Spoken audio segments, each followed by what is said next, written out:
Bom, até aqui nós vínhamos numa sequência trabalhando ideias gerais para a compreensão da obra.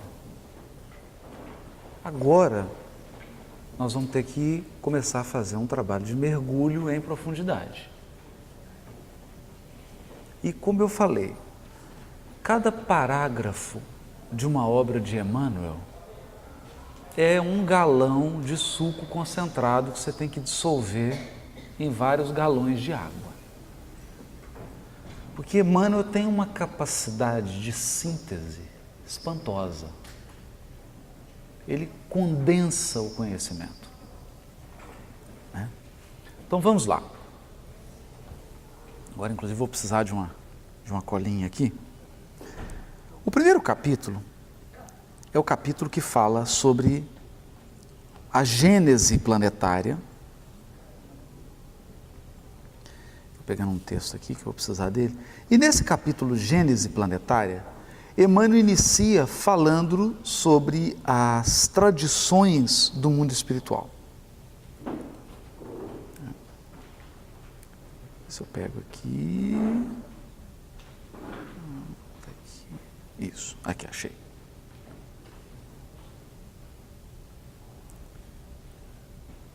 O primeiro capítulo diz assim: rezam as tradições do mundo espiritual que na direção de todos os fenômenos do nosso sistema existe uma comunidade de espíritos puros e eleitos pelo Senhor Supremo do Universo, em cujas mãos de quem? Da comunidade,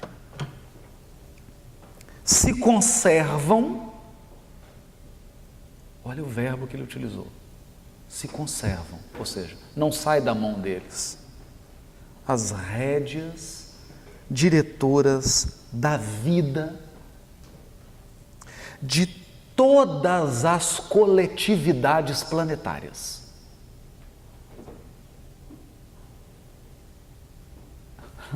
Agora vamos dissolver, que é muita informação. Primeiro ponto: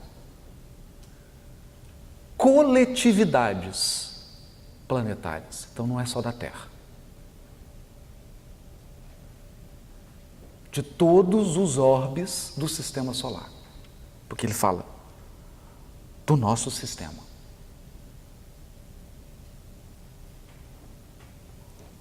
Isso significa que existe uma solidariedade entre as comunidades planetárias. Então, aqui já está evidente, mas sem misticismo, sem puerilidade, a ideia de que o universo é povoado por espíritos, não por seres extraterrestres. Porque quando você usa a expressão seres extraterrestres, você está partindo do pressuposto que a Terra é o centro do universo.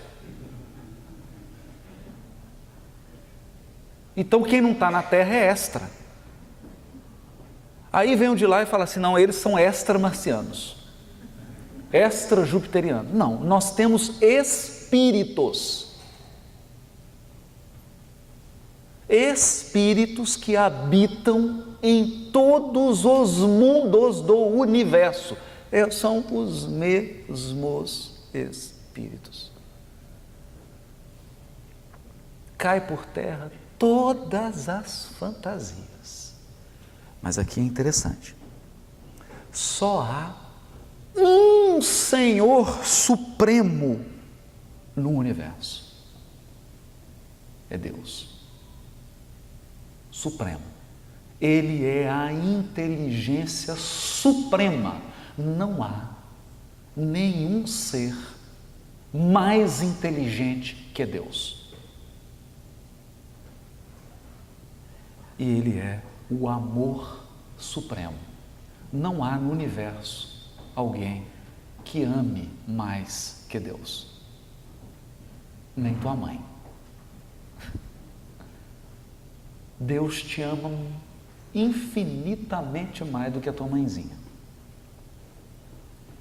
O espírito que mais te ama é um bilionésimo do tanto que Deus te ama. O Senhor Supremo do Universo instituiu qual regime de governo espiritual do universo?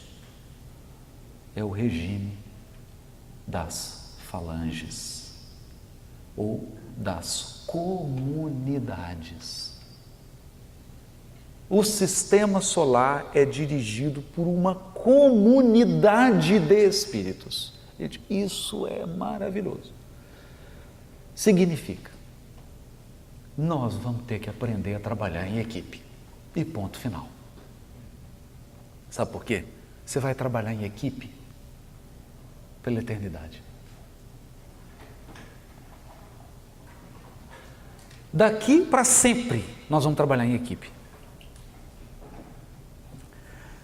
Olha, parece assim elementar isso que Emmanuel está dizendo, mas na verdade não.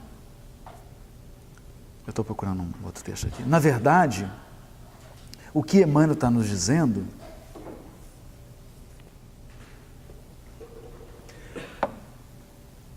é que quando eu tenho uma comunidade dirigindo um sistema, fica fácil você entender que se um membro dessa comunidade encarna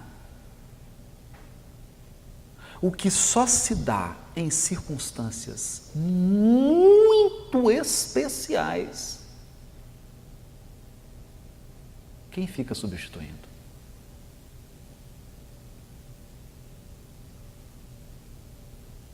Então, quando um membro dessa comunidade encarnou no orbe, alguém assumiu a governadoria do planeta.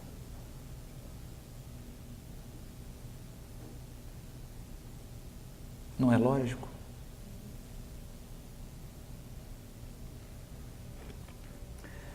Quem você acha? Toda criança tem seu amigo invisível, não é isso? Ah, meu amiguinho invisível, né? Quem você acha eram os amiguinhos invisíveis de Jesus quando ele era criança?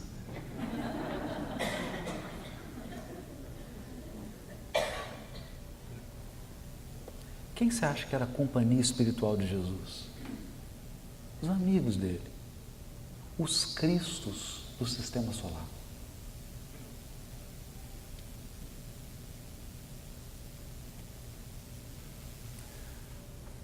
Você está entendendo onde que eu estou querendo chegar? Porque nós estamos nos achando muito bons, porque temos às vezes um Bezerra de Menezes nos protegendo.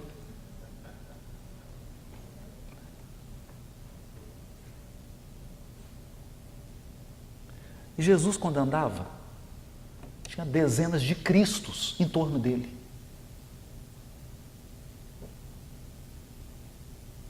Já parou para pensar nisso? Amigos íntimos dele. Tá certo que eles são amigos assim há pouco tempo. 5 bilhões de anos. Não é? No mínimo. No mínimo. A idade do sistema solar é a idade, no mínimo, que eles são amigos, que eles trabalham juntos. A gente lê o parágrafo e não raciocina. Aí eu começo a querer enquadrar Jesus no meu perfil psicológico. Eu começo a querer medir Jesus achando que eu sou a régua para medir Jesus. Ok, não tem problema. Eu tenho então um desafio mais fácil. Vamos colocar o mar aqui dentro?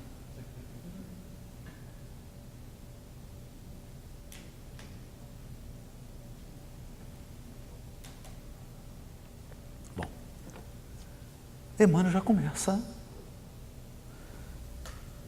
Quem são os espíritos que integram essa comunidade espiritual? Tem até um sinal aí. Né? Os espíritos que integram essas comunidades espirituais, eles são espíritos puros. Espíritos puros. Mas mais do que isso. São eleitos pelo Senhor Supremo do Universo. Então, quem escolhe é Deus. E ele assim fala: filho, é você.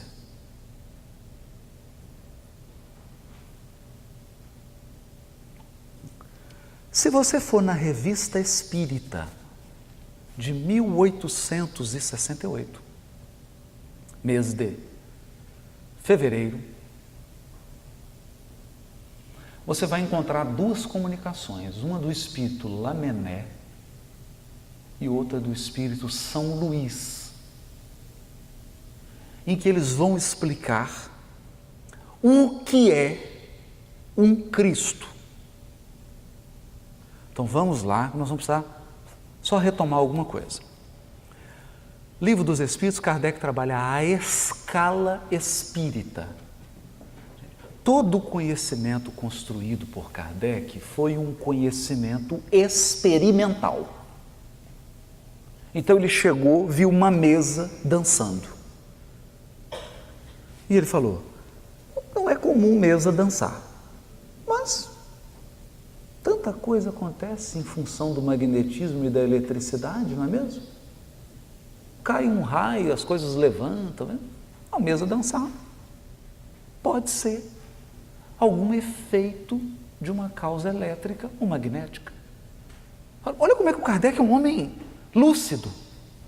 Pode ser.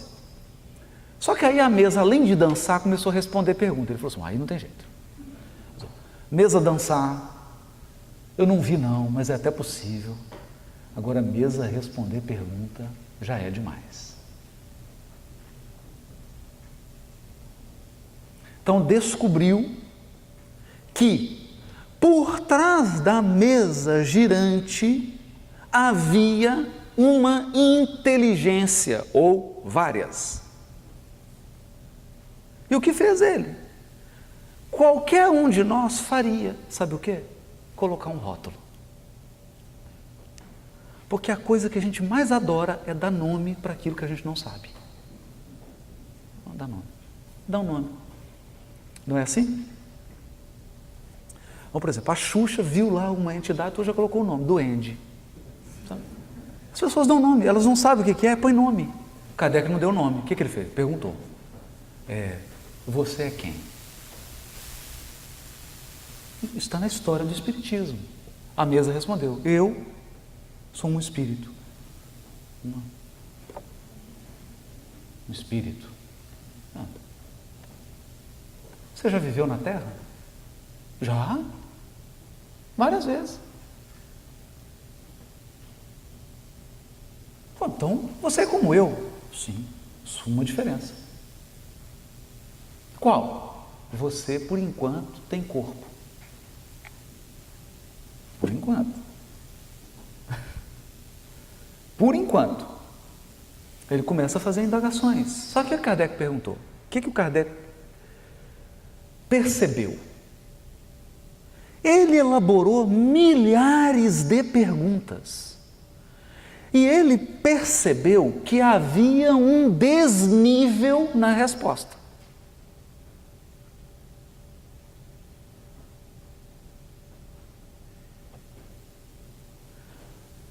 Foi feita uma pesquisa em Belo Horizonte sobre esse fenômeno. Isso não é brincadeira, não é piada. Estou falando sério.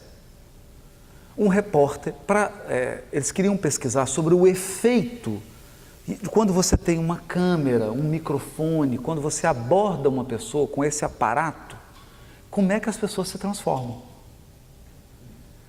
Então eles pegaram câmeras de televisão, repórter, com microfone, e chegavam e faziam uma pergunta.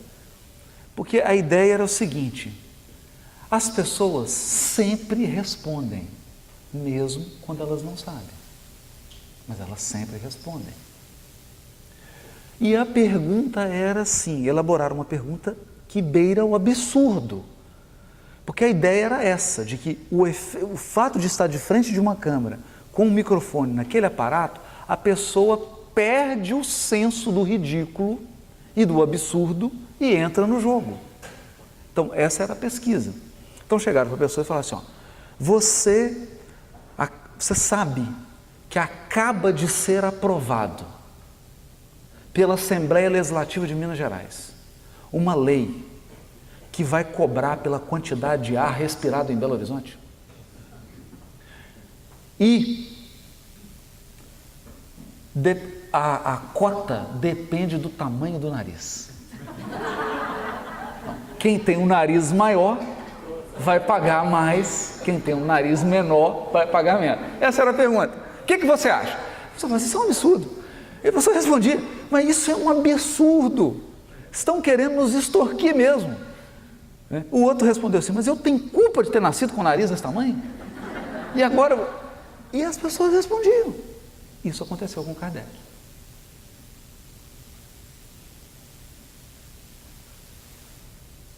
Não vão entender onde que eu estou querendo chegar com isso. Esse é o fato, gente. Isso não é teoria. Kardec não criou o espiritismo num gabinete com ar-condicionado. Kardec foi para a experimentação. Ele não criou, ele experimentou. É diferente. Então ele chegou, começou a perguntar e viu que era o seguinte: tinha espírito que não tem cabimento. Era fora do sério. Querem ver? Numa casa, está no livro dos médiuns. Está no livro dos médiuns. Está lá, escrito. Numa casa havia um ninho de pintacilgo, um pássaro, cheio de filhotinho, e uma mamãezinha pintacilga. O ninho caiu no chão. E o gato comeu os filhotinhos. E a mamãe pintacilga, que foi defender os filhotinhos. Então, o que Kardec fez? Evocou a mamãe pintacilga. Você fala, não, você está de brincadeira. Não, isso não pode ser sério. Evocou. Mamãe pintacilga. Evoco. Olha a inteligência do Kardec. Adivinha? A pintacilga manifestou-se na reunião mediúnica e conversou, dizendo que estava triste, que perdeu seus filhotinhos, que estava abalada com a desencarnação dela. E Kardec deixou o jogo fluir. Deixou. Acabou a comunicação, Kardec, bico calado. Pediu para falar com São Luís. Que era quem? O espírito que dirigia a reunião. Então alguém pergunta assim, eu posso evocar espírito? Depende. Se São Luís estiver dirigindo a sua reunião. Porque toda vez que Kardec ia evocar, ele perguntava, São Luís, posso evocar o fulano de tal? Não. Posso evocar fulano? Pode. Ele já está aqui, que eu já sabia que você ia evocar e ele já trouxe. Não podemos comparar a reunião mediúnica de Kardec com a nossa.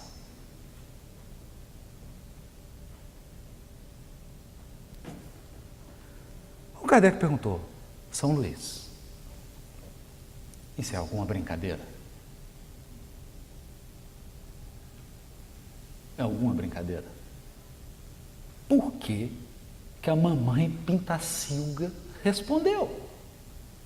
E São Luís lhe diz assim: evocai as pedras e elas responderão. Aprenda a sua primeira lição de espiritismo, de contato com os espíritos. Tem gente maldosa aí na terra? Aqui também. Tem gozador aí na terra? Aqui também. Tem gente mal intencionada aí? Aqui também. Sabe por quê? Todos os mal intencionados daí vão desencarnar e vão vir para cá. Então, o senhor acaba de ser vítima de uma mistificação ridícula.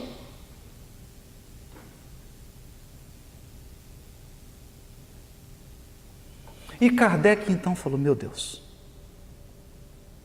eu achei que podia acreditar em tudo que era espírito. Aí chega o espírito aqui e fala assim: eu sou o senhor do Om, rei dos reinos galácticos, dos Jedis.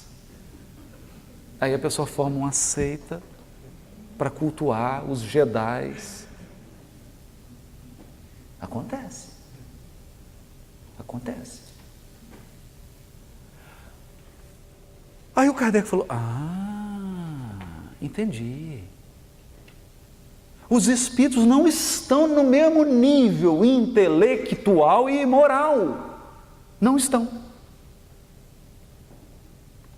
E aí o que ele começou a fazer? Começou a fazer uma sequência de experiências para... Aí ele deixou de ser entrevistador para ser investigador. Aí o sujeito chegava aqui: quem é você? Sócrates.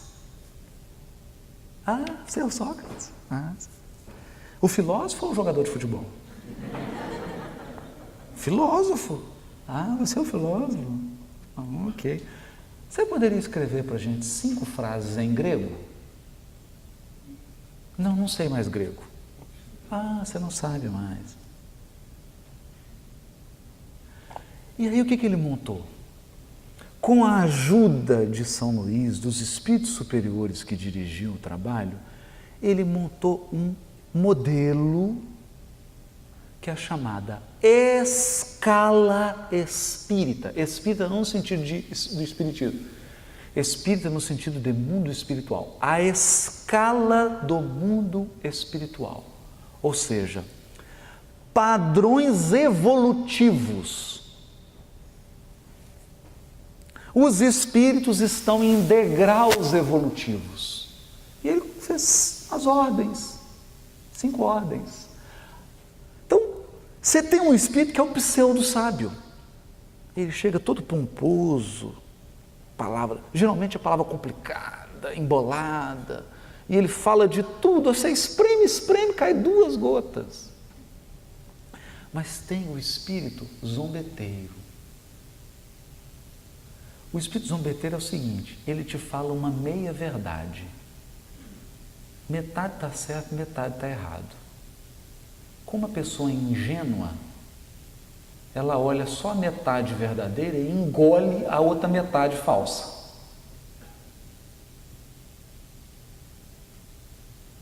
E acreditem, eles rolam no chão de rir.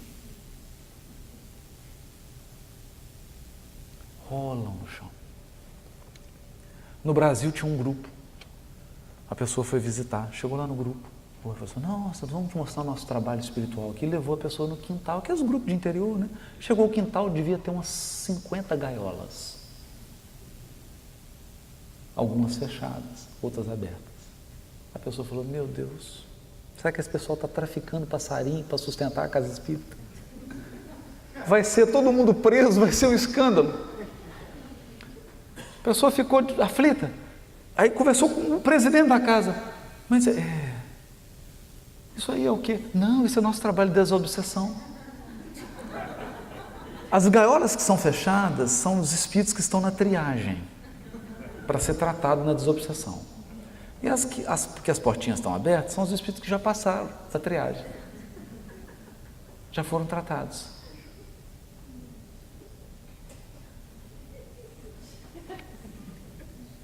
Isso não é piada não, gente, isso é verdade. Agora eu imagino os espíritos lá no mundo espiritual rolando de rir, né? Mas eles devem rolar no chão de rir. Eles devem pensar, mas eles são muito bobos mesmo, qual que nós vamos inventar agora? Então, outro grupo, a pessoa foi tomar o passe, fechou os olhos, na hora que abriu o olho, a pessoa saiu do passe, estava brilhando. Eu falei, não é possível. Deve ter algum método de cura aqui. Olhou direito, passou o segundo, estava brilhando também. Falei, que negócio é esse? A hora que passou o terceiro, ele parou a pessoa. Falei, escuta, o que é isso? Não, eles jogaram óleo de cozinha, óleo de soja, na minha cabeça. A pessoa estava na fila do passo e falou assim, como assim? Eu já fiz escova hoje. Que negócio é esse? Não, você não está entendendo. É porque aqui a gente joga o óleo de soja na cabeça para fixar os fluidos. Orientação espiritual. Ok. O que eu estou querendo dizer com isso? Existem espíritos que sabem menos que você. E eles vão responder a todas as suas perguntas. Mas esse não é o pior. Há espíritos perversos. Há outros que são bons, mas são tolos. São extremamente amorosos, mas a tolice tomou conta deles. Eles acreditam em tudo. Tem outros que são sábios, eu estou falando a escala. E existe uma escala que é a dos espíritos puros. Esses não encarnam em corpos físicos mais. Diferença genética dele para a gente é mais de 5%. Então, se você está comunicando frequentemente com um deles,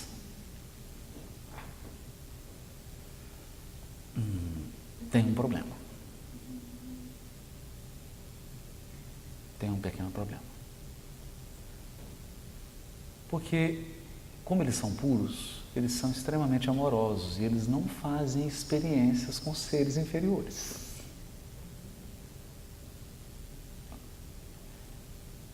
Nós não temos elemento cognitivo para entender um pensamento de um ser desse.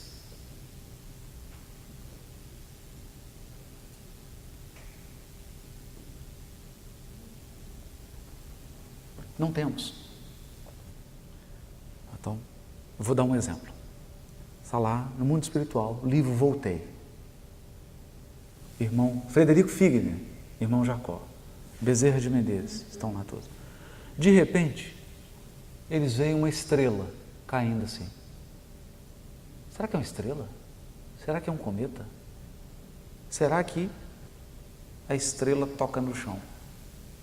Quando toca no chão, assume a forma de um ser humano. Era Bittencourt Sampaio.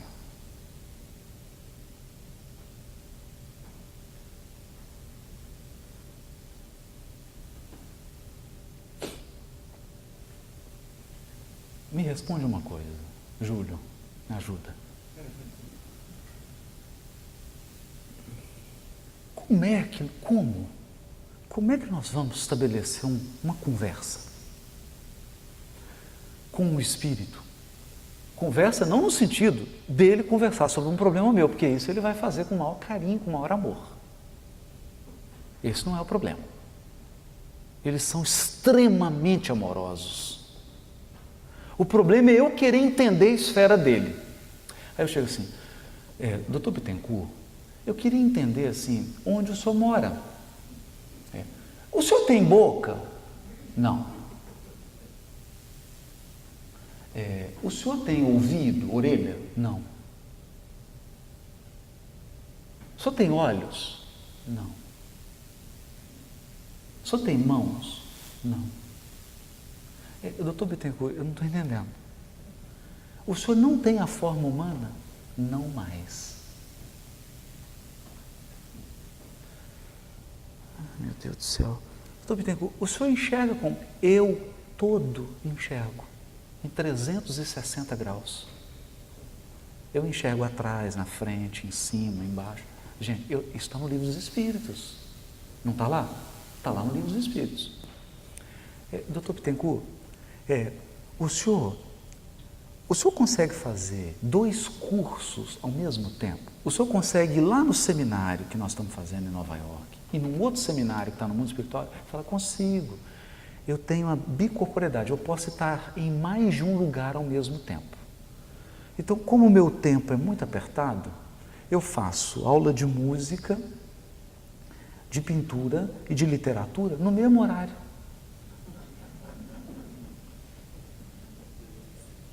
Eu estou em mais de um lugar ao mesmo tempo. Não, o senhor está brincando comigo, não é possível que o senhor faz isso.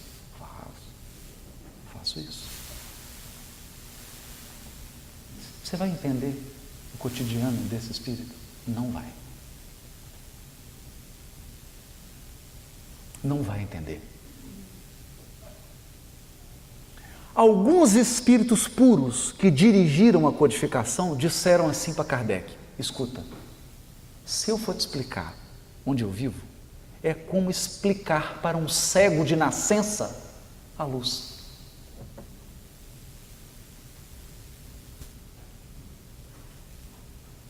Esse é o espírito puro. Ok? Espírito puro. Questão 192. O que se torna o espírito na sua última encarnação? Espírito puro. Espírito bem-aventurado. Ok. Está lá na questão 192. Só que se você for no mês de fevereiro da Revista Espírita de 1868, São Luís vai dizer assim: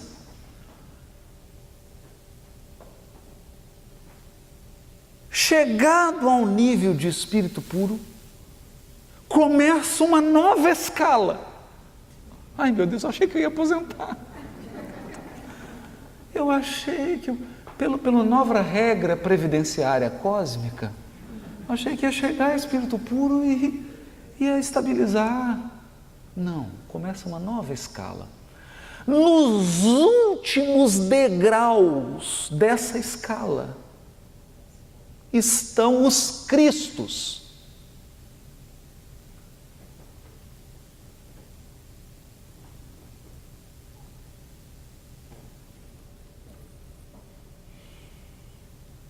Então, eu tenho um espírito puro estagiário, espírito, entendeu? E vai subindo. Quando chega nos últimos degraus da escala dos espíritos puros, estão os Cristos. Mas o mais forte que São Luís diz é o seguinte: chegado a esse nível,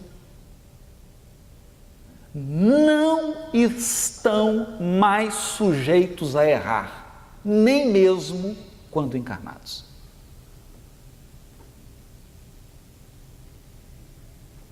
Bom, ele disse 2 coisas. Enquanto você não chegar lá, você está sujeito a errar, mesmo sendo um anjo.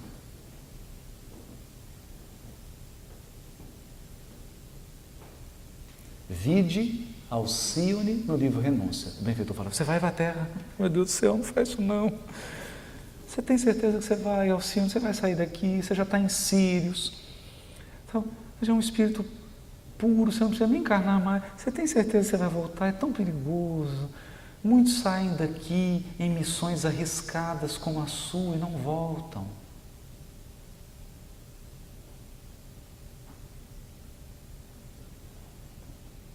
mas chegado a esse nível de Cristo, não estão mais sujeitos à queda espiritual, nem mesmo quando encarnados.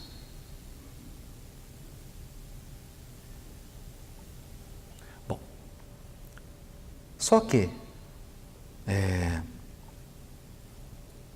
vamos fazer um raciocínio aqui? Vamos. Tem uma terceira escala, a escala evolutiva dos Cristos. Ah, não. Aí eu desanimei. Francisco Cândido Xavier, numa entrevista feita por Herculano Pires, no livro O Espírito e o Tempo. O que o Chico diz? Com todo respeito a nosso Senhor Jesus Cristo, aquele jeitinho dele, né? Mas o Cristo que dirige o sistema solar é um Cristo de uma potência criadora ainda maior do que Jesus.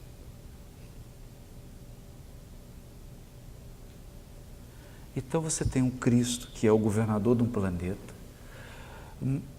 que é uma comunidade, ele trabalha numa comunidade. Quem coordena essa comunidade? Quem é o presidente da falange de Cristos do sistema solar? É um Cristo que dirige o sistema solar. Só que os sistemas, eles se reúnem. A soma de vários sistemas é uma nebulosa. E tem um Cristo que coordena uma nebulosa. Você está entendendo o que eu estou querendo chegar? Aí você tem 100 bilhões de sistemas solares e tem um Cristo que governa uma galáxia. Só que as galáxias se reúnem em torno de uma outra e tem um Cristo que governa. E aí, bom, você entendeu.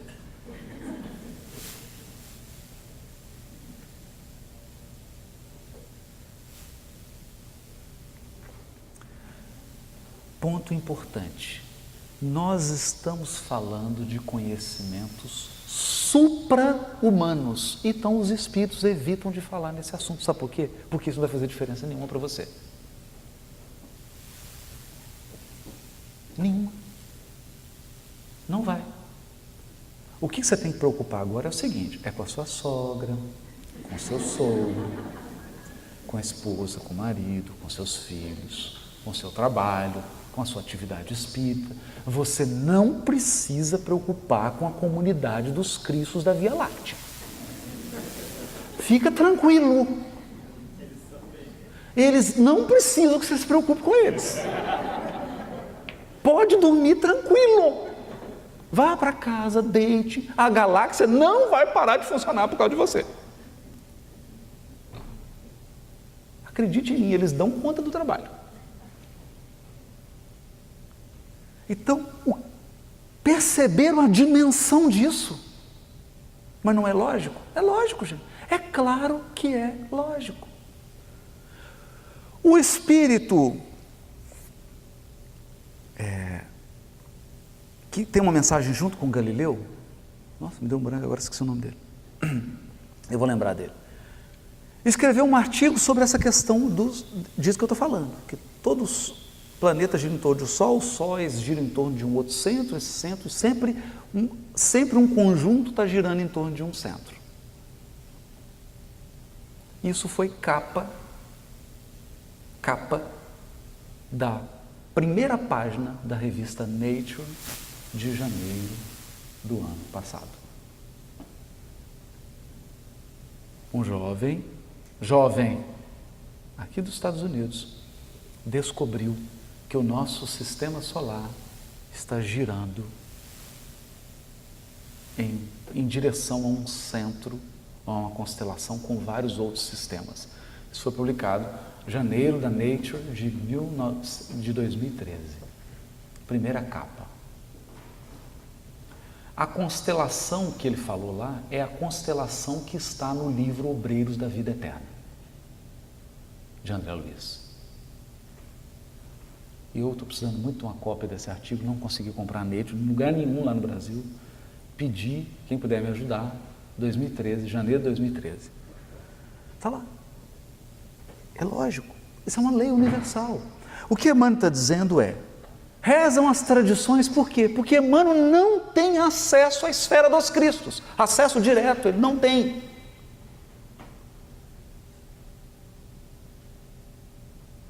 Ele recebe por tradição. Agora, adivinhe. Psicografia está no livro Deus Conosco. Psicografia de Chico Xavier no culto no lar da família Joviano. Quando Chico estava recebendo o livro Paulo e Estevão, Paulo fez um seminário nas vizinhanças espirituais de Pedro Leopoldo. Bom, quem tem mérito vai ao seminário de Paulo, quem não tem vai em outros, né?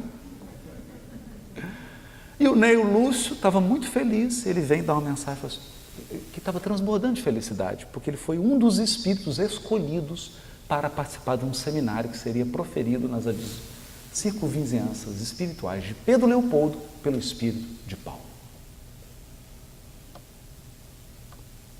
Depois ele volta e dá uma comunicação.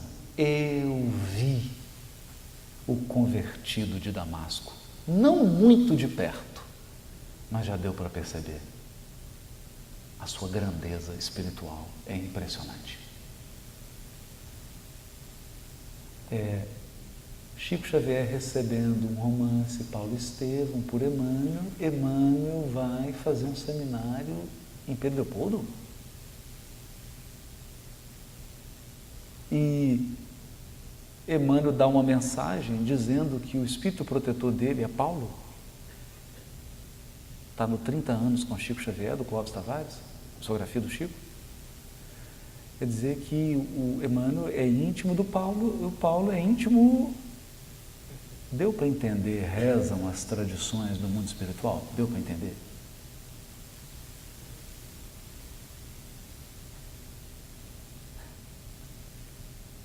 Deu para entender?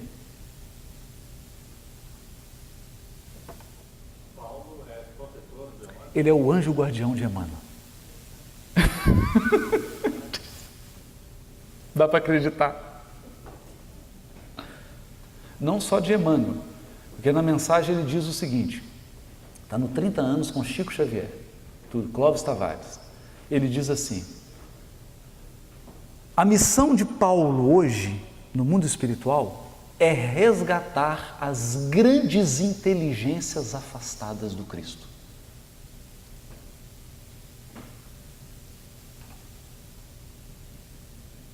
As grandes inteligências que estão afastadas do Cristo. Essa é a missão dele, resgatar esses espíritos.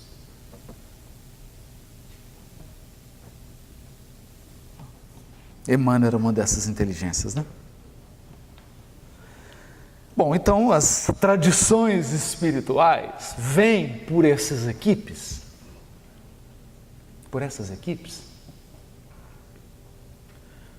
Mas tem coisas curiosas assim, tem coisas que são impressionantes. Por exemplo, certa vez o Chico recebeu uma psicografia para o Divaldo, falando do trabalho dele.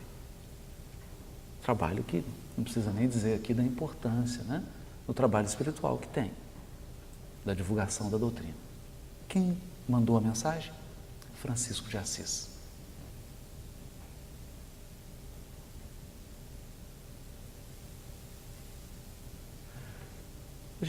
Jesus tinha quantos apóstolos mesmo? 12.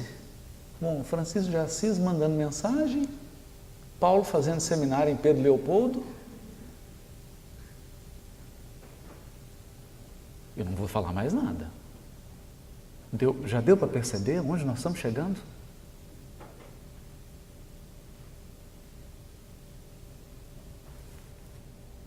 como é que esses trabalhos espirituais foram programados e foram dirigidos?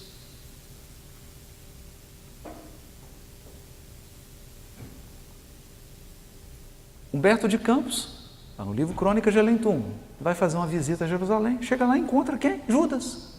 Faz uma entrevista com Judas. Na Praça Raul Soares, em Belo Horizonte, faz uma entrevista com Simão Pedro. Estava em Belo Horizonte, mais ou menos na época em que o livro Paulo Estevam estava sendo recebido. Coincidência?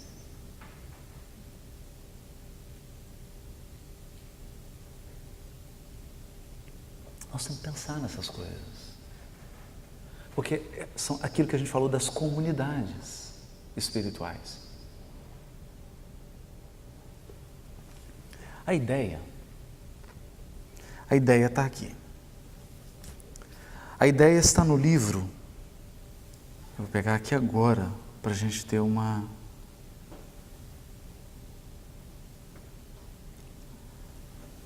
Quando o Evangelho segundo o Espiritismo completou 100 anos, aqui, preciso...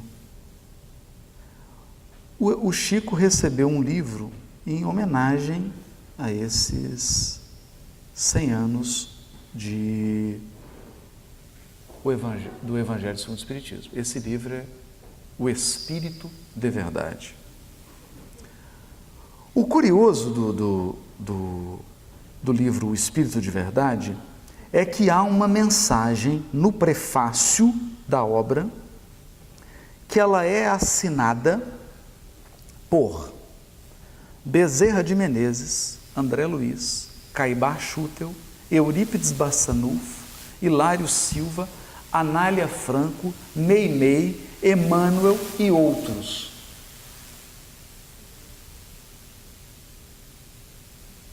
Isso é quem assina o prefácio do livro.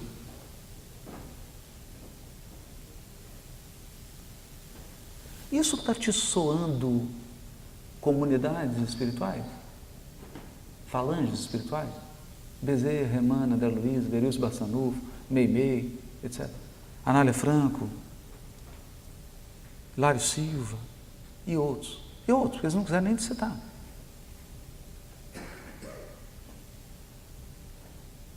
Coletivo prefácio. E aí eles dizem assim: estudando a mensagem libertadora de Allan Kardec, eles estão estudando a mensagem libertadora de Kardec. Será que eu preciso estudar? Fiquei com essa dúvida.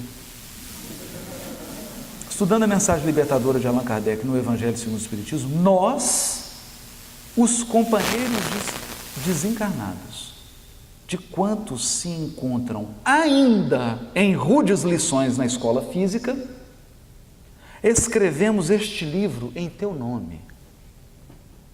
Nele se refletem os pensamentos daqueles servos menores de teus servos maiores, aos quais confiaste, em círculos de ação mais estreitos, a sublime tarefa de reviver o Espírito da Verdade nos tempos calamitosos de transição que o planeta atravessa. Então, são círculos. O que ele está dizendo é que ele, Emmanuel Bezerra, compõe um círculo, mas acima deles há um círculo mais estreito, acima deles há um círculo mais estreito, até chegar ao círculo estreitíssimo dos ministros do Cristo.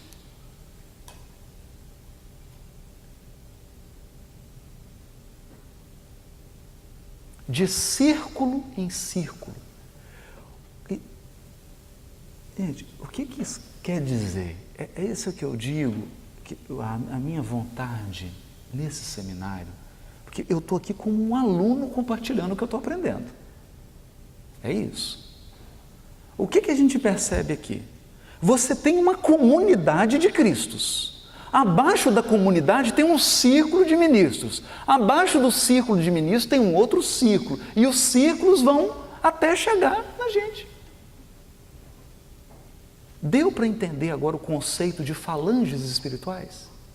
De círculos, de comunidades concêntricas? É isso.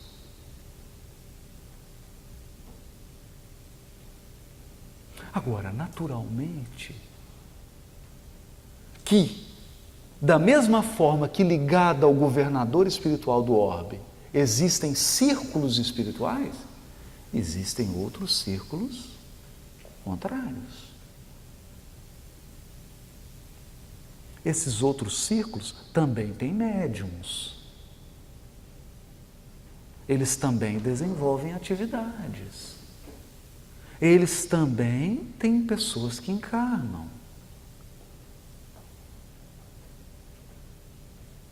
É natural. Por quê? Porque eles têm livre-arbítrio.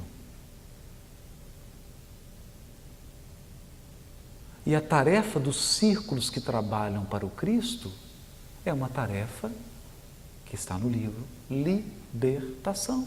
É libertar quem está escravo a outros círculos. Então, quando você se coloca em contato com o mundo espiritual, a pergunta não é, tem médium, tem mediunidade. Não, é com quais círculos você está se relacionando. E isso vai depender do quê? Da tua conduta moral, da tua vida. A vida que você vive vai ditar a sintonia. Porque conversar com o espírito não tem nenhum privilégio nisso. Todos nós vamos conversar, ver, ouvir, tocar espíritos quando a gente desencarnar. Não tem nada de mágico nisso. A questão não é conversar com o espírito. A questão é sintonizar os círculos superiores que dirigem os destinos da humanidade. É estar em sintonia com esses círculos. Esse é o desafio. Então nós trouxemos isso aqui para a gente ter uma dimensão. Uma dimensão. Essa comunidade de seres angélicos e perfeitos, e aqui ele está falando da perfeição no conceito da perfeição da criatura, não da perfeição do Criador, não é? É a perfeição do relativo, não a perfeição do absoluto. A perfeição do absoluto é a perfeição divina de Deus. Essa ninguém atinge. Mas a perfeição da criatura, essa é atingível, não é? Não é isso? O fato de um aluno tirar 10 na prova não significa que ele se tornou o mestre. Significa que ele é um excelente aluno. Ok? Ok. Então, essa comunidade de seres angélicos e perfeitos, da qual Jesus é um dos membros divinos,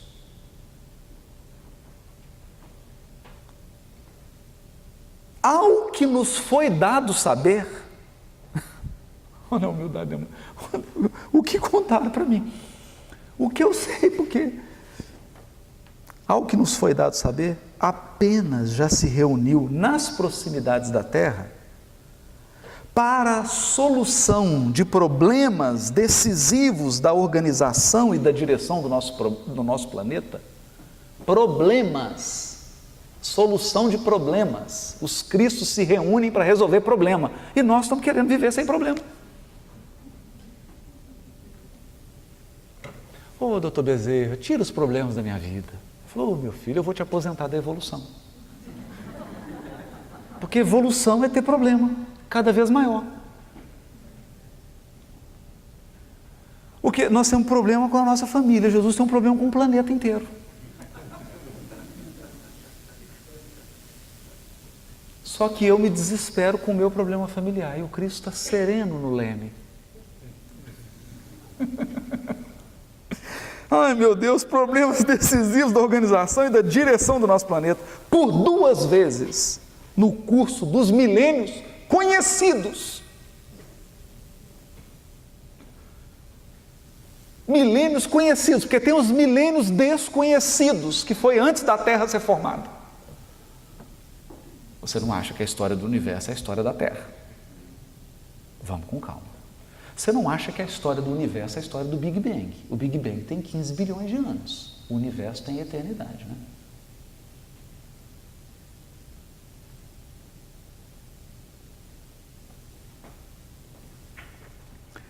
Mas quando você abre o primeiro capítulo do livro Evolução em Dois Mundos, André Luiz diz assim, desses seres aqui. Aí André Luiz dá uma terminologia que é interessante, né? Porque ele não vai chamar de Cristo, ele vai chamar de co-criadores em plano maior. Porque co-criadores todos nós somos. Com o nosso pensamento, nós irradiamos energias espirituais. E essas energias criam um imã espiritual, e esse imã é responsável pelo nosso destino. Por tudo o que te acontece e por todas as pessoas que se aproximam de você. Nós criamos isso. Mas tem os co-criadores em plano maior. Aí André Luiz diz assim, inteligências divinas agregadas a Deus em processo de comunhão indescritível.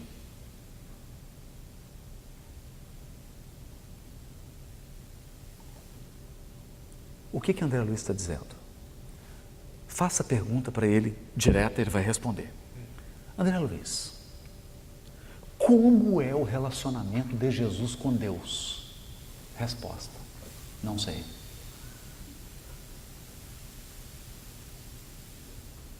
Como assim você não sabe? Ele, olha, me disseram que não dá para descrever isso para seres humanos.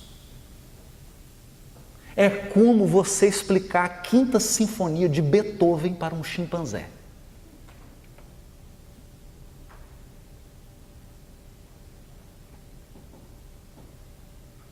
Processo de comunhão indescritível. Esses seres, eles têm um relacionamento direto com Deus. Você consegue? Não dá para imaginar. Não dá para imaginar. Se você ficou impressionado com o mestre Yoda, você não sabe o que é Jesus.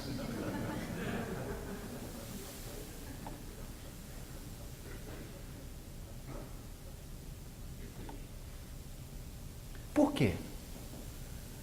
Porque ele domina na esfera dele a manipulação do fluido cósmico.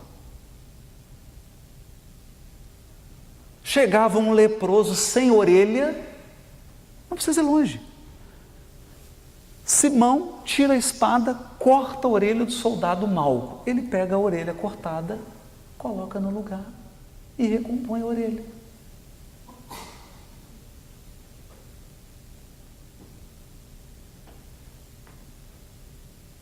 Chega um leproso sem dedo, ele toca no leproso, o dedo reconstitui.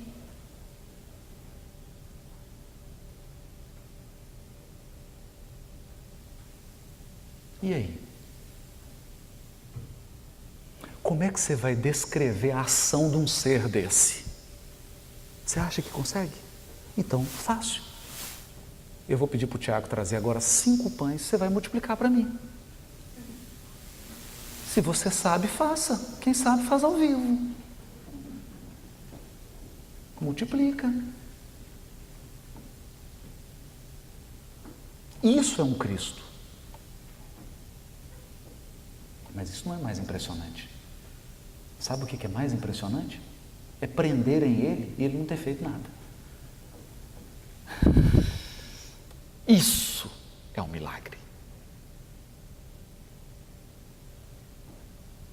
Ele podia olhar para aquela algema. Eu pensou nisso. Levaram para ele um cego de nascença. Ele tocou no cego, o cego passou a enxergar. Todo mundo falou, eu não conhecia ele desde pequenininho.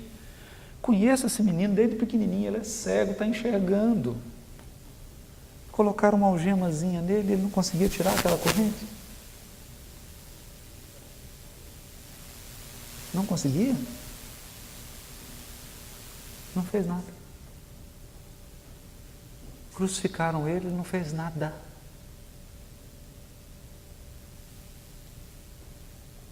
Olhou para aqueles irmãozinhos,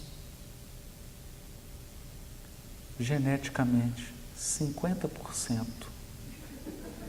abaixo dele, e disse assim: Pai, perdoa-lhes, eles não sabem o que fazem.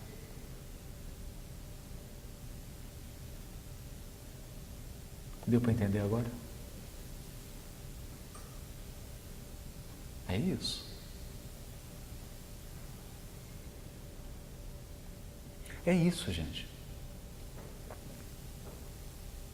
Eu estou insistindo nisso porque nós precisamos ter essa compreensão para entender a evolução espiritual, para entender.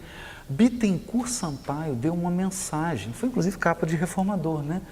Assim, ele deu essa mensagem lá no Meimei, no grupo Meimei. Eu conheci o dirigente, Arnaldo Rocha, já desencarnou, meu amigo querido. Eu conheci o Arnaldo estava, o Arnaldo gravou essa mensagem. Bittencourt Sampaio deu uma mensagem no grupo Meimei. Está no livro Instruções Psicofônicas. Jesus está no leme. É o título da mensagem. Vamos entender. Eu vou só te contar 2 casos, para você entender o que eu estou falando. Vamos sair das esferas dos Cristos, que eu já estou começando a ficar tonto. Vamos descer um pouco mais. Vamos descer. Eu tenho um amigo, é irmão do Gladstone, o que faz as letras de músicas do Tim e da Vanessa. O Walters. Ele foi visitar Chico Xavier. Espírita, um sujeito, nossa, incrível. Trabalhador, espírita, precisa ter uma fineza de pessoa. Foi lá porque ele queria agradecer. Ele falou: Chico, obrigado, Chico. Só isso. Ele queria agradecer o Chico. Quando ele chegou lá, ele viu aquela fila imensa, o Chico. Ele falou: não vou incomodar o Chico. Entrar nessa fila? Não vou. Não vou. Eu vou fazer o seguinte: pegou um bilhete, escreveu um bilhetinho para o Chico. Dobrou, pôs no bolso. Falou: na hora que ele passar aqui, entrega o bilhetinho. O Chico começou a entrar no ambiente. Quando o Chico começou a entrar no ambiente, as pessoas chorando: Chico, eu perdi meu filho. Chico, minha filhinha de 7 anos. Chico, meu filho. Aí ele falou: meu Deus do céu, eu não vou entregar esse bilhete, não. Não vou, eu não tenho coragem. Tem muita gente sofrendo aqui. Eu vou fazer uma prece. Chico, obrigado, Jesus, ampara o Chico. Agradece ele. Quando o Chico passou perto dele, o Chico parou, carregado, virou para ele e falou assim: irmão Walters, você não tem um bilhete para mim, meu filho?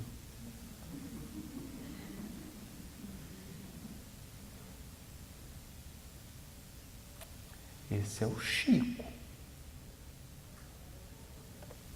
Bom, mas tem uma pessoa que eu conheci, o Gerson, cunhado de um grande espírita em Votuporanga, o Sr. Romeu Grise.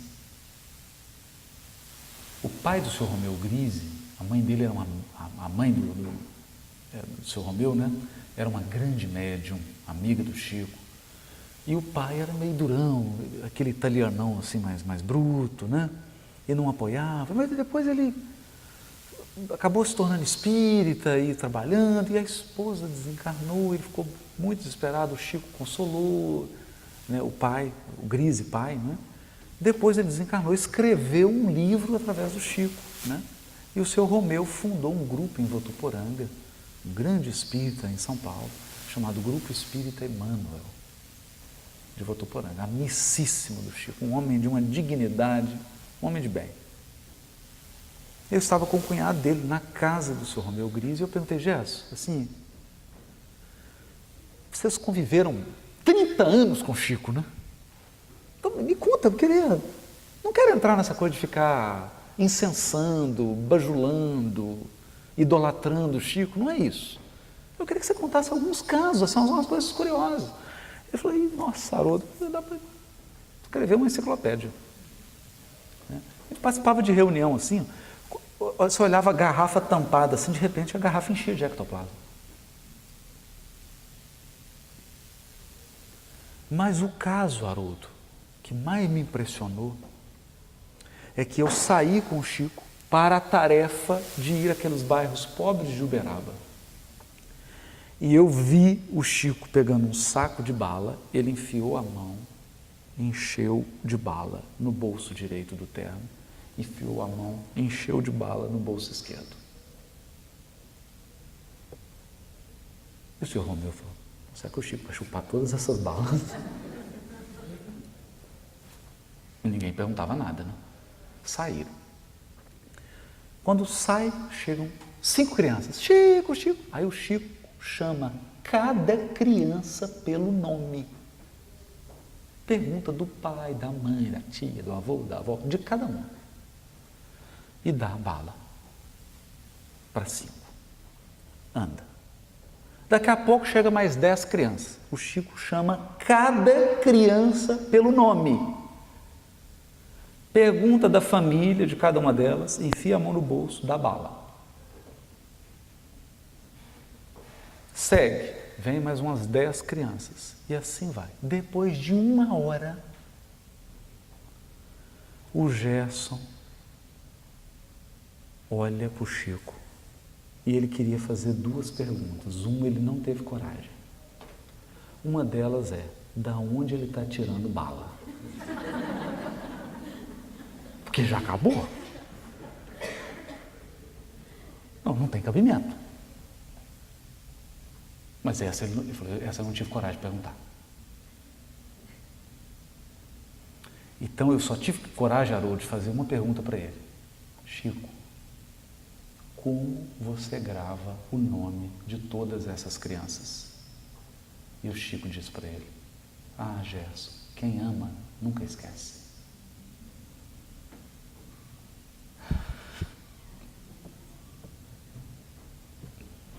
Esse é o Chico. Eu queria que você pensasse agora em Jesus.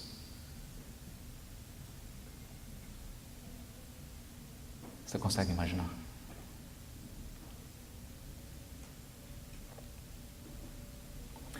Esse ser aqui, e a comunidade de amigos dele, nos acompanha. Eu, você, todos nós, há 5 bilhões de anos.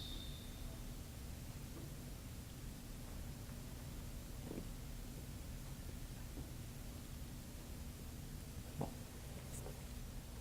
eu não vou nem te perguntar quem você era 10.000 anos atrás, eu acho que eu quero assim, manter uma vibração melhor, né? Para o seminário, já está caminhando para o encerramento de hoje, dessa parte. Então vamos manter uma vibração, não vamos ficar falando de coisa ruim, né? Quem você era 10.000 anos? Porque há 2.000 anos atrás, muitos aqui estavam lá no Império Romano fazendo, sabe Deus o quê? Mártir do cristianismo, eu não era. Senão o seminário agora seria com outro, não comigo. Há 5.000 anos atrás, eu não quero nem saber o que eu estava fazendo. Há 10.000 anos. Se você me perguntar há 5 bilhões de anos atrás, eu vou te dizer que a minha diferença genética para hoje era mais do que 1%. E ele já acompanhava. Porque ele dirige o planeta desde a sua formação. Mais do que isso. Emmanuel diz assim, nesse capítulo: Deus deslocou uma massa do Sol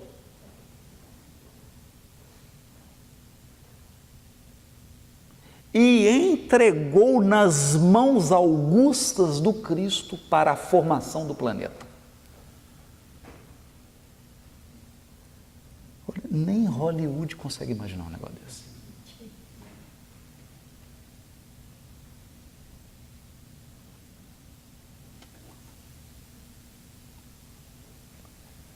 Quando ele recebeu essa massa do Sol para começar a formação da Terra, aquela bola de fogo,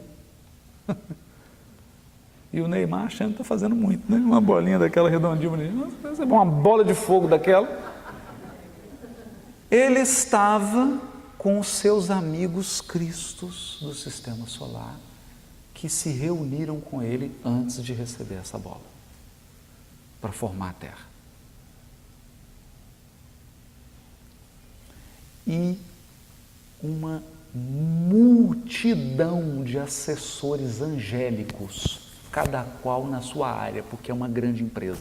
Então tinha geneticistas, botânicos, equipe de designer. Gente, tem um designer na equipe de Jesus que foi o que projetou o leão e a leoa, que tem que dar parabéns para ele. É um designer bom demais.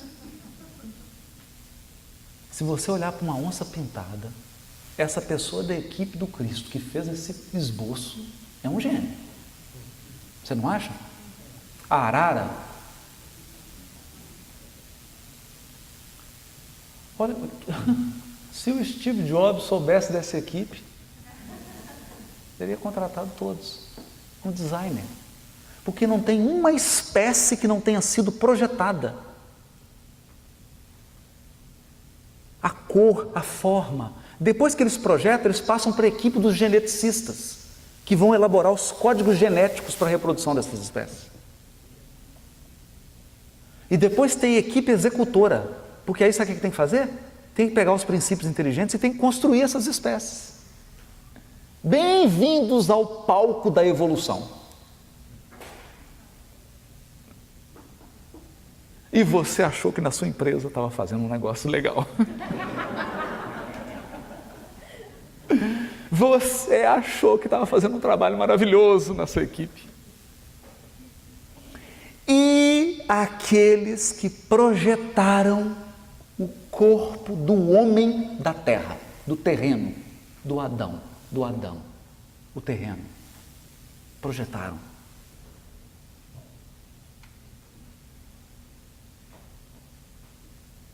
Já imaginaram? Os tecidos, quais seriam, cada órgão, a fisiologia. É lindo. É lindo. Então, vamos ficar tranquilos, gente, eu estou na primeira página do primeiro capítulo. Eu prometo, amanhã eu vou acelerar um pouquinho mais, nós temos mais 15 minutinhos, amanhã eu acelero um pouco mais, a gente vai passar. É porque esses capítulos são muito importantes. Quando você abre o livro Gênesis, há um enigma no primeiro versículo. O primeiro versículo diz assim: no princípio, em que Deus criou os céus e a terra era sem forma e vazia. Isso é o que está na sua tradução, porque lá no texto hebraico original, Deus está no plural.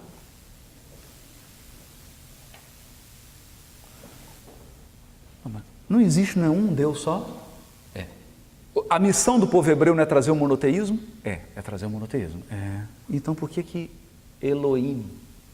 Deus é El, Elohim, deuses. Por que está no plural?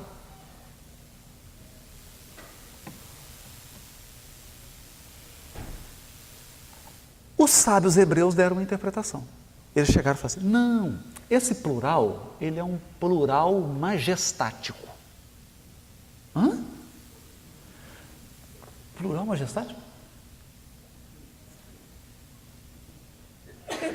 Me dá um exemplo de qualquer livro do mundo em qualquer língua que você quiser, de um plural majestático. Por exemplo, o reis da Inglaterra, o príncipes da Inglaterra, Charles. Me dá um exemplo de plural majestático. Eu nunca vi. Mas então criaram isso. Ok. Tá. Aí nós vamos para um outro versículo, que é quando eles foram formar o homem da argila, da Adamá. Quem vem da Adamá, que é a terra vermelha, é o Adão, é o terreno. Terra, terreno. Quem vem da terra é o terreno. É isso que está em hebraico. Eles pegaram a Adamá, que é a terra, o barro, a argila vermelha, e formaram o terreno. Formaram. Bonitinho. Quando formaram ele, ou enquanto eles estavam formando, está dito assim: façamos o homem à nossa imagem e semelhança. Peraí, deixa eu ver se eu entendi bem. Deus está conversando com alguém?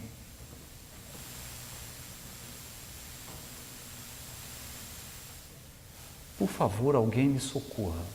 Quem estava conversando com Deus quando Ele criou o homem? Porque você não vai me falar que o façamos agora é um plural majestático também, porque aí já é demais. O Elohim eu aceitei. Deus no plural, do primeiro versículo. Agora façamos o homem no plural também? Ok.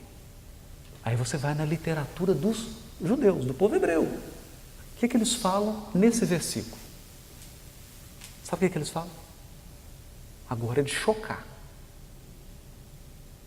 Eles dizem assim: quando Deus formou o homem terreno, Ele tinha um conselho de anjos trabalhando com Ele.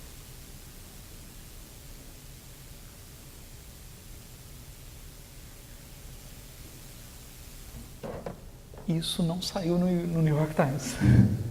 Você já tinha ouvido desse conselho? Alguém te contou isso? Está na tradição do povo hebreu. Um conselho angélico que ele consultou. Pegou o nariz. Vamos fazer assim. Alguns vão ter um nariz mais atrapalhadinho, mas não é culpa nossa. Nosso projeto é que, vamos fazer bonitinho. Desenhou tudo certinho. Vamos fazê-los. Consultou o conselho. Que conselho é esse? Está aqui, primeiro capítulo do livro A Caminho da Luz. A comunidade dos espíritos puros. Esses são os conselhos de Deus. Primeiro capítulo do livro Evolução em Dois Mundos. São os seres que dirigem o universo sob as vistas de Deus. Deus é o dono da companhia. A companhia tem várias filiais, ou melhor, infinitas. Cada filial tem o seu time de CEOs.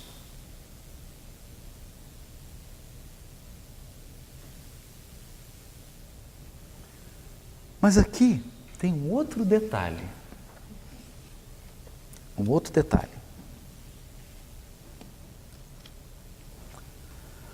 dos itens do primeiro capítulo do livro A Caminho da Luz é o divino escultor.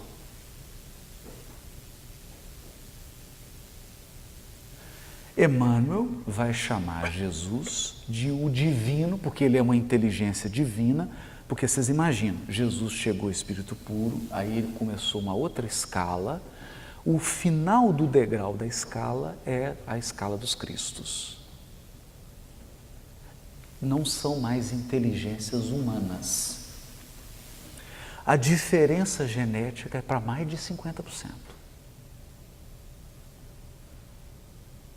Então, daqui a alguns bilhões de anos, nós seremos um chimpanzé diante de Jesus. Falta muito para a gente chegar lá. A diferença é muito grande. Mas ele chama Jesus de o divino escultor. O que é um escultor? Ele pega uma matéria-prima e ele começa a talhar até que aquele bloco assuma uma forma artística. Forma. Ok. Você vai lá no primeiro versículo da Gênesis de Moisés. O verbo usado para os Elohims, os deuses, não é criou. O verbo que está utilizado lá, que as nossas traduções traduzem por criou, é na verdade formou, deu forma.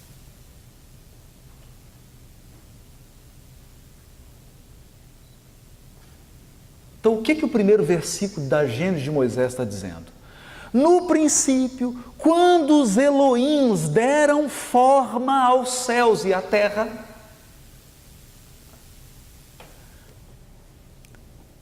se você está prestando atenção aí, você vai entender que o primeiro capítulo do livro A Caminho da Luz é a interpretação dos 2 primeiros capítulos de Gênesis de Moisés.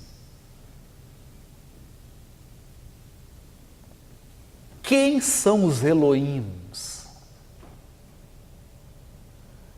São as comunidades de Cristos que dão forma. Como que nós vamos entender isso? André Luiz.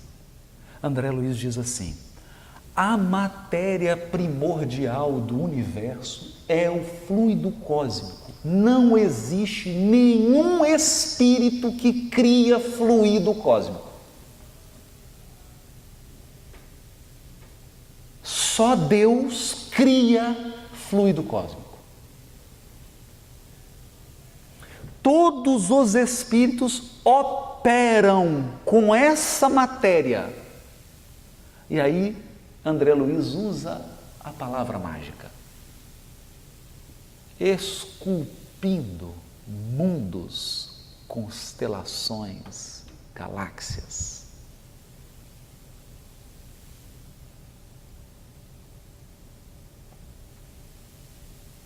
É maravilhoso. As mais diversificadas possíveis. Todas, por quê? Livro dos Espíritos. O fluido cósmico é suscetível de infinitas combinações.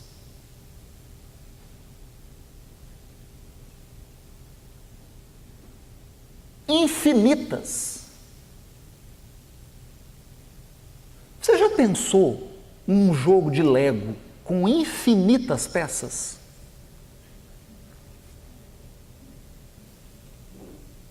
Para você montar?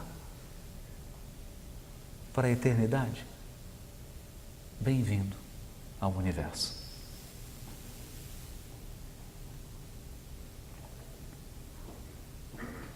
É o fluido cósmico. O divino escultor, quem recebeu o fluido cósmico já era o fluido cósmico trabalhado.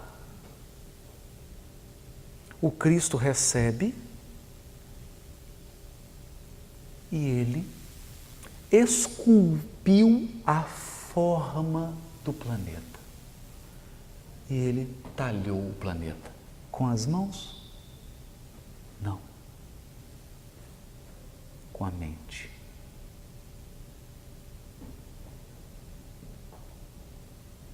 Com a mente.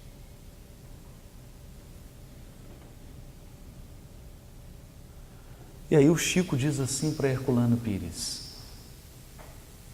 com todo respeito a nosso Senhor Jesus Cristo, mas o Cristo que dirige o nosso sistema solar é um Cristo de maior potência criativa. O que ele está dizendo? Para manter com a sua mente um planeta em funcionamento, você tem que ter um poder de mente espiritual. Para manter um sistema solar, você tem que ter uma mente superior.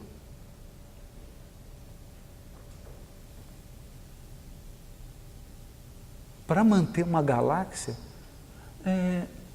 para manter um universo infinito, aí, meu amigo, tem que ter uma inteligência suprema, a mente suprema, que é Deus. Está fazendo sentido? Isso é o que está na doutrina.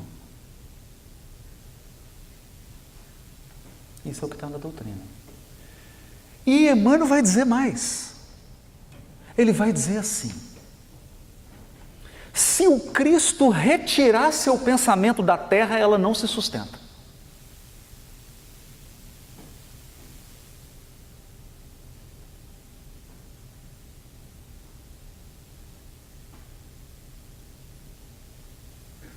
Porque ele vai dizer, isso aí, eu não vou nem entrar nisso, só vou dar notícia, porque aí realmente a mente começa nesse horário assim, já não funciona. Ele vai dizer que há linhas de forças. Na tela mágica dos nossos estudos destacam-se esses missionários, esses missionários que a incompreensão das almas vulgares crucificou, e acima de todos eles irradia-se a luz desse fio de espiritualidade que diviniza a matéria, encadeando o trabalho das civilizações. E mais acima, ofuscando o ecrã das nossas observações, ou seja, da nossa tela de plasma. Isso aqui é um ecrã, é uma tela de plasma. Ofuscando essa tela das nossas observações e dos nossos estudos, vemos a fonte de extraordinária luz, de onde parte o primeiro ponto geométrico desse fio de vida e de harmonia, que equilibra e satura toda a Terra numa apoteose de movimento e divinas claridades. Esse ponto de onde parte tudo é Deus.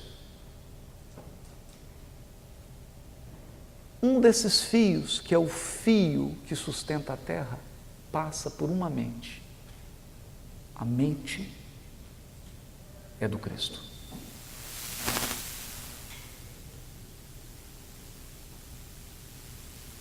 Passa para Ele e Ele distribui.